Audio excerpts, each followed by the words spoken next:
to add Alpha Network to Trust Wallet. So it's pretty easy. So I want you to go ahead on your available browser right here and download the Trust Wallet if you haven't downloaded yet. In this case, I already have downloaded the app, so we can start to the next step.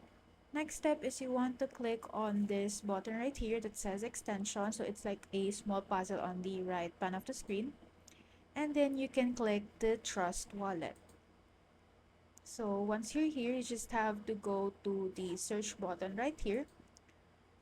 So as you can see, a lot of currency has been added as a choices, but you have to type in the alpha if you cannot find the network.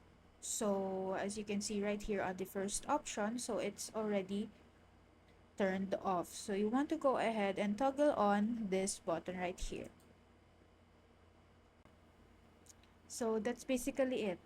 That's how to add Alpha Network to Trust Wallet. If you have any questions, leave us a comment down below. We'll see you again on the next one. Thank you.